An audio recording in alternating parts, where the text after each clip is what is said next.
I work the night shift at Ravenwood Morgue. There are strange rules to follow. Have you ever taken a job expecting it to be one thing, only for it to turn into something entirely different? That's precisely how I found myself working the night shift at Ravenwood Morgue in Savannah, Georgia. Initially, it seemed ideal: silent nights, eerie atmosphere, and the perfect backdrop for a paranormal deep dive. I figured I could turn my shifts into content gold: hidden cameras, spooky footage, and maybe even a viral ghost video or two. Yeah, looking back, it was a pretty dumb idea. I had heard the whispers about the place, everyone in town had. Some said it was haunted, others believed it was cursed, maybe even both, but I wasn't one to buy into that stuff, not really. People in Savannah love a chilling ghost story. Still, I can't deny that the thought of capturing something authentic intrigued me. My channel was struggling, and this seemed like the perfect way to get noticed. The job itself was straightforward: prep the facility for the next day, ensure everything stayed tidy, and keep an eye on the security feeds. Nothing out of the ordinary. But a few days before my first shift, I received an email that changed everything. It was from someone who signed off as a friend. No return address, no contact number, just a name at the bottom: Samuel Grayson. The subject line read, "Your first night." Initially, I thought it was a joke. Ravenwood Morgue barely had an online presence, let alone the tech savviness to send onboarding emails. But my curiosity got the best of me, and I opened it. The message was concise and unsettling. If you value your life, follow these rules. Ignore them, and it's not just your life at stake, it's your soul. I stared at the screen for what felt like an eternity, debating whether to laugh or hit delete. It had to be a prank, right? Some local messing with the new bee. But something about the tone gnawed at me. It wasn't the typical attempt to scare, it felt more like a genuine warning. In that last line, it sent an icy shiver down my spine. I couldn't bring myself to delete the email. Instead, I printed it and shoved it in my bag. I told myself it was for laughs later, but deep down, I already knew I'd be taking it seriously. The name Samuel Grayson lingered in my mind. It felt oddly familiar, though I couldn't quite place it. When I arrived at Ravenwood Morgue, the place was as silent as I'd imagined. The night shift supervisor gave me a brief rundown: where to find cleaning supplies, how to monitor the cameras, and the location of the preparation room. "You'll be fine," he said, waving off my questions about the rumors. "It's an old building, sure, but don't let your imagination run wild." He left before I could press further. The first few hours were uneventful. I mopped floors, checked inventory, and even set up a couple of my hidden cameras. I figured if anything strange happened, I'd catch it on film. Then, around 11 p.m., I remembered the email. I pulled out the printout and read the rules again, feeling a blend of doubt and dread. Rule 1: if you hear a baby crying, check all the drawers. One will be slightly open. Shut it immediately. I glanced at the rows of metal compartments lining the walls. They seemed harmless enough, but the idea of opening one made my skin crawl. Rule 2: always lock the preparation room by 11:30 p.m. If the door unlocks, pray. The preparation room was just down the corridor. I made a mental note to double-check the lock before the deadline. Rule 3: if the power flickers, light a white candle and place it by the nearest body. I had packed a couple of candles in my bag, just in case. Rule 4: never touch a body marked with a red toe tag. They are not truly dead. Duly noted. Rule 5: at midnight, place a coin under the tongue of the oldest body. Do not forget this step. I wasn't ready to even think about that one yet. Rule 6: if you hear faint music playing, cover your ears and hum until it stops. This seemed the most ridiculous, yet it unsettled me the most. By 11:30 p.m., I had locked the preparation room and triple-checked it. I told myself it was just to be thorough, but my trembling hands said otherwise. That's when I heard it, the distant sound of a baby crying. It was faint at first, barely cutting through the low hum of the air conditioning. My heart pounded. "No way," I whispered, frozen in place. But the sound persisted. My eyes darted to the drawers lining the walls. One of them was slightly ajar. I couldn't believe my ears. The baby's wail sounded too real, too vivid to dismiss. My instinct screamed to ignore it, but the rules kept repeating in my mind, "Check the drawers." I took a deep breath and stepped toward the row of drawers, trying to suppress the unease creeping up my spine. As I moved closer, the atmosphere in the room seemed to shift. The sound of crying grew louder, but it wasn't coming from just one place, it was everywhere. I pulled open the first drawer, the metal scraping loudly against the track, and there it was. Just as the email had warned, one drawer was slightly open. My hand hesitated over it before I quickly pushed it shut, following the instructions precisely. That's when Derek, my coworker, entered the room. Derek was relatively new as well. He'd only been here for a few weeks, but he carried himself with a kind of easygoing confidence. He didn't take the job too seriously and certainly dismissed all the stories surrounding Ravenwood Morgue. "What's up?" he asked casually, his eyes flickering toward the drawer I had just closed. "That baby crying again," I muttered, still rattled by how eerily real it had sounded. "Come on, man, it's just an old building," Derek said with a casual wave. "People have been talking about this place being haunted forever, but it's just old superstition." I wasn't so sure, but I didn't argue. Derek's lack of concern made me try to downplay my own worries. I busied myself with routine tasks, but the cry still lingered in the back of my mind, as if it were following me. At times, the baby's cry faded, but a gnawing feeling of unease remained. I was at my desk when I heard Derek's voice, followed by a sharp curse. I rushed out, my heart pounding, but when I reached the storage corridor, I froze. Derek was slumped over a desk, his face pale, blood seeping from his ears. I rushed to him, shaking his shoulders, calling his name, but he remained unresponsive. Then I heard it again, that same faint, muffled cry. But this time, it was coming from inside him. I stood there, frozen in horror, unable to move. The sound, it wasn't coming from outside or the walls. It came from Derek himself, rising up like something within him was struggling to escape. I bolted to call for help, but by the time paramedics arrived, it was too late. Derek was taken to the hospital, and I never saw him again. That night, everything felt different. It was as if something unseen was closing in on me, something I couldn't escape. The rules suddenly carried a weight I hadn't fully grasped before. I tried to shake it off, but deep down, I knew Ravenwood Morgue wasn't just haunted, there was something far more sinister going on. The morgue felt eerily still, too quiet. I tried to stay focused, but every glance toward the storage corridor made me feel like something was shifting in the shadows. I had to push through, had to finish the night, but with everything that had happened, I wasn't sure how much longer I could hold out. At midnight, I followed the next rule, placing a coin under the tongue of the oldest body in the room. The act felt bizarre, almost ritualistic, but I knew it was part of surviving the night. The lifeless body lay on the slab, its skin waxy and pale. As I gently lifted its jaw, I slid the coin beneath its tongue. It was unsettling being this close to something so devoid of life, but I focused on completing the task. I stepped back and waited. Nothing happened at first, but then I noticed a shift in the air, as if the entire room had become heavier.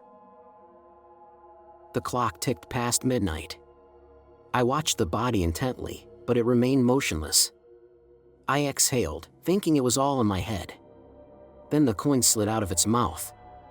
It moved too smoothly, like it had been pushed by an unseen force. I bent down to retrieve it, but before I could react, the body jerked upright. Its head turned in my direction, and I instinctively took a step back. It wasn't alive, not really, but it shouldn't have been moving at all. I stood frozen, waiting for something else to happen, but after a tense pause, the body collapsed back onto the slab with a dull thud. I couldn't quite explain the feeling that followed. It wasn't pure fear, more like profound confusion. I had followed the rules, but I wasn't sure what I had expected. Something wasn't adding up. The unsettling atmosphere of the room deepened my anxiety. I tried to push through and get back to my tasks.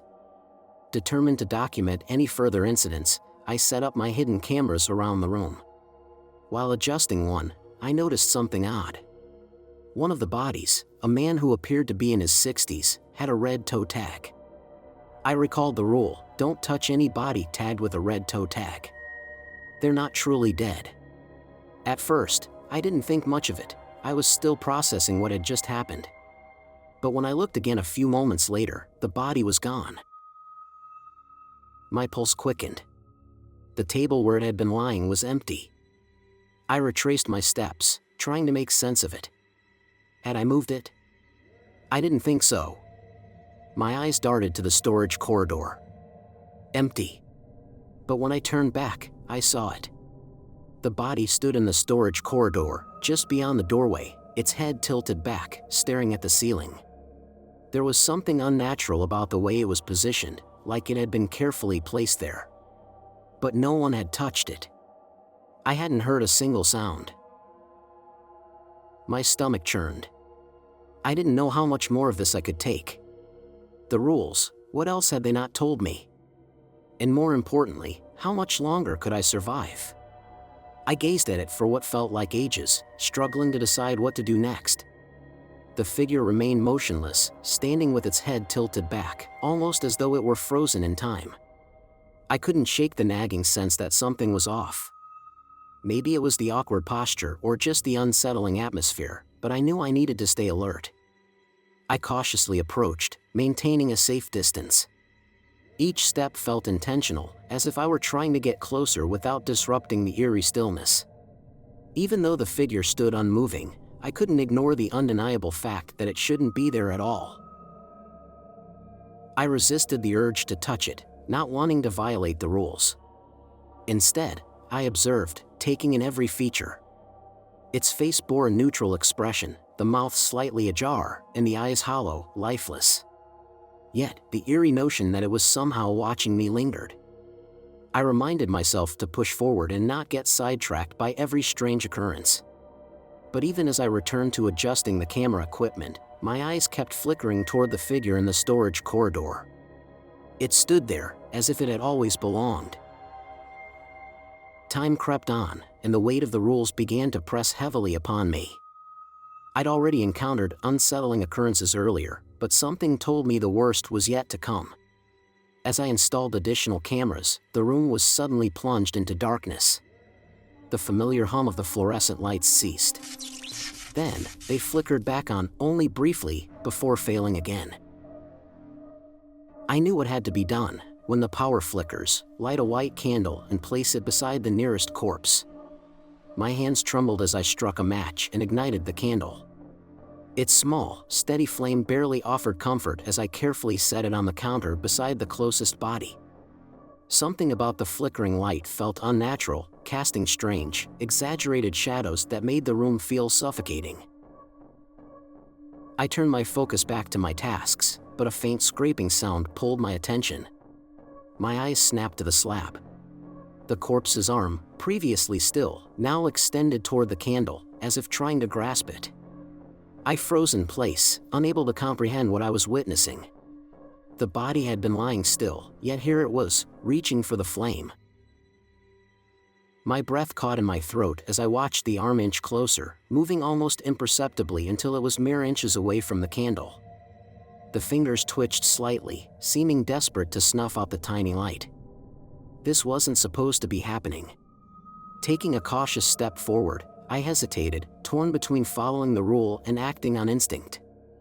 My gut screamed at me to move the candle, to protect the flame, but I didn't want to risk breaking protocol. I took a step back, my heart pounding, watching the fingers tremble just short of the candle's glow. For what felt like an eternity, the arm hovered, almost as if it were resisting some unseen force. Then, with a slow, lifeless motion, it fell back to the slab with a muted thud, the fingers curling inward. A cold sensation settled over me, and I found myself questioning how much time had slipped away. I scanned the room, searching for movement among the other bodies, but they remained still. I forced myself to stay focused. I had responsibilities to complete, and fear couldn't take control. But that arm, it had unmistakably tried to extinguish the candle. Taking a deep breath, I tried to calm my racing mind, but deep down, I knew I was teetering on the edge of something beyond my understanding. I needed a moment to clear my thoughts. Stepping away from Ravenwood Morgue, I decided to review the footage I had recorded earlier, hoping to gain some clarity, or at least distract myself.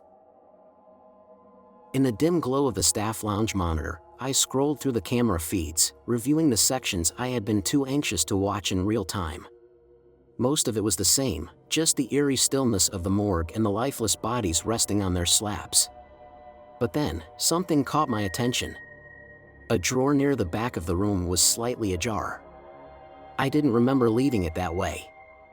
I rewound the footage and watched intently. The drawer, previously closed, slid open on its own. A shiver crept down my spine as I watched. There was no visible force, no draft, just the slow, deliberate movement of the drawer revealing the body inside. Initially, I couldn't make out much, but then the figure inside shifted slightly, and my heart started to race. Clutched in its rigid hand was one of my cameras, the lens pointing directly at me. My blood ran cold. The body's stiff fingers gripped the camera with unnatural force, its lifeless eyes seemingly locked onto mine through the monitor. I hadn't placed a camera there. I hadn't touched that drawer. For several long moments, I stared in disbelief.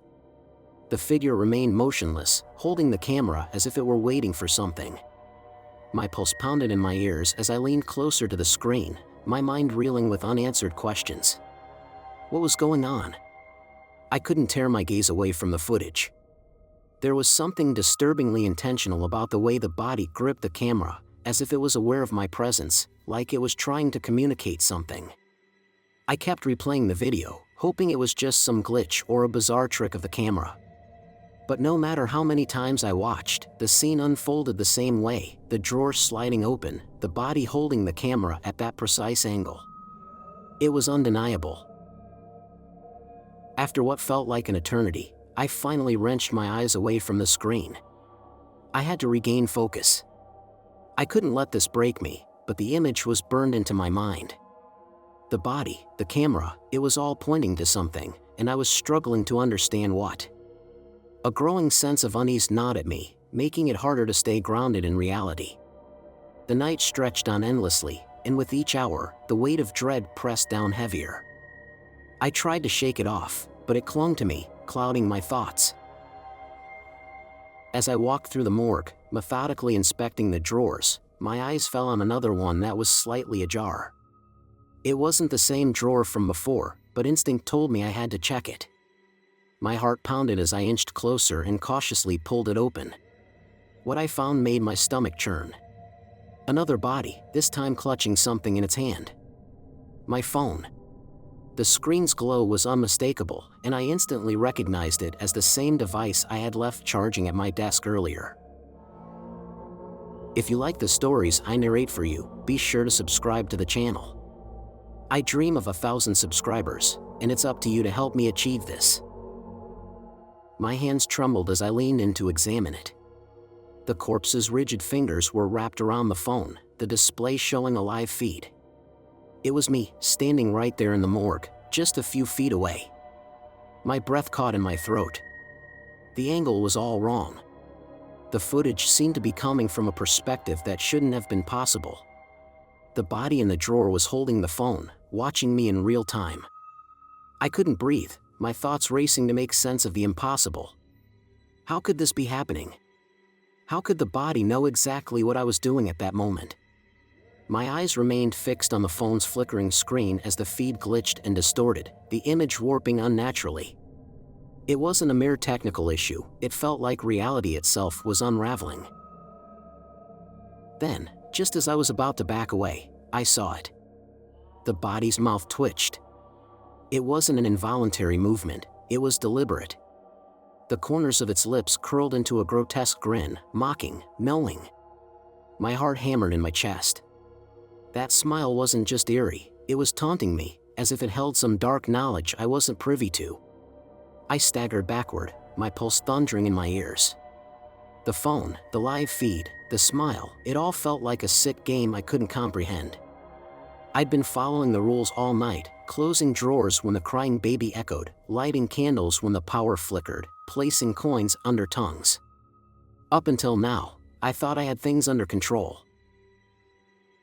But tonight, something had shifted.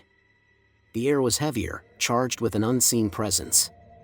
Just like always, the eerie sound of a baby crying filled the morgue, piercing through the silence. I knew my next move: close the open drawer. My hands fumbled as I scanned the room, finally spotting the slightly open compartment. As I reached for it, my phone buzzed in my pocket, jolting me. It was a security alert, motion detected in the preparation room. My blood ran cold. The preparation room was supposed to be locked, and I had been alone all night. A fresh wave of panic swept over me. I hesitated, torn between closing the drawer and investigating the alert. Urgency 1. I rushed down the corridor towards the preparation room. As I reached the door, my breath hitched, it was wide open. The fluorescent lights inside flickered erratically, casting eerie, shifting shadows across the walls. But that wasn't all. Sparks crackled from the equipment, electrical wires dangling loosely and pulsing with energy. My first instinct was to shut the door and lock it, but as I tried, the door wouldn't stay closed. It swung back open, resisting my every effort, as if something inside was pushing against it. Panic surged through me. The baby's cries still echoed faintly, but they were distant now, overwhelmed by the growing tension. My trembling hands attempted to secure the door once more, but it refused to stay shut. The air thickened, pressing down on me, the walls themselves seeming to pulse with an ominous force. My mind raced for answers, but the overwhelming fear was clouding my thoughts. I had to act, but I didn't know how. In the midst of the chaos, I had completely forgotten about the open drawer. Suddenly, the crying ceased. The silence that followed was almost more unnerving than the noise. Then, without warning, an ear-splitting wail shattered the stillness, a sound so piercing and agonizing it felt like the entire morgue was trembling. It echoed through the halls, an omnipresent scream that seemed to come from everywhere at once. I stumbled backward, my heartbeat pounding in my ears. The sound sliced through me, leaving my head reeling. It wasn't like anything I'd ever heard before, raw, primal, and filled with torment. I turned back toward the storage corridor, my thoughts racing with fear and confusion. The power flickered again, and I glimpsed my phone still lying on the floor near the drawer. But I couldn't dwell on it. I had broken the rule, and I feared the consequences were already in motion. Just when I thought I could regain control, another email appeared. The subject line was chilling: "You were warned, Ethan." It was from the same anonymous sender, a friend. A knot formed in my stomach as I clicked it open. There was only one attachment, a photo. As it loaded slowly, I felt my breath catch in my throat. It was an image of a man standing outside Ravenwood Morgue, dressed in a faded uniform. The name beneath the photo made my blood run cold: Samuel Grayson. I froze, staring at the name, the face. It took a moment to register, but then a shiver ran through me. I knew that face. It was the same one I had seen earlier, holding my phone, watching me through the screen. My pulse quickened, and my hands trembled as I frantically searched the employee records. I needed answers, something to explain what I was seeing. Samuel Grayson. According to the records, he had worked here, but he had disappeared days ago without a trace. The authorities had no leads. It was as if he had simply vanished. And then it hit me, the horrifying truth. Samuel Grayson hadn't disappeared. He had been here all along. In the morgue. The body that had held my phone, the reflection in the screen, it was him. The morgue lights flickered erratically, casting unsettling shadows across the room. I turned my head toward the nearest mirror, and that's when I saw it. The reflection staring back at me wasn't my own. It was Samuel Grayson's. My stomach lurched violently. I stared at the unfamiliar face in the mirror, cold, lifeless, yet somehow aware. I instinctively reached up to touch my face, but the reflection moved before I did, as though it was controlling me. I tried to scream, to cry out, to do something, anything, but no sound escaped my lips. My voice was gone. The silence pressed in around me, suffocating. Panic flooded through me as the realization hit: this was no longer my body. I wasn't just trapped in Ravenwood Morgue, I was becoming part of it. Grayson's reflection bore into me, his expression unchanging, his eyes devoid of humanity. The room around me began to spin, my surroundings warping. I stood frozen in front of the mirror, unable to tear my eyes away from the reflection that was no longer mine. My heart raced, but my limbs felt disconnected, foreign. I was losing myself, becoming another lost soul in the morgue's twisted grasp. Time lost meaning as I stood there, my identity slipping away with every passing second. No matter how hard I tried to fight it, I was powerless. The reflection stayed with me, mocking me. The last shred of who I was disappeared into the darkness. I don't know how long I drifted in that void, but eventually, the morgue doors creaked open. Another worker stepped inside, oblivious to the horror awaiting them. They were just like I had been, curious, unsuspecting, completely unaware of the nightmare they were about to enter. Their phone buzzed. A new email popped up with a chilling subject line: "Read this or regret it." The name in the sender field made my skin crawl. It was mine, Ethan.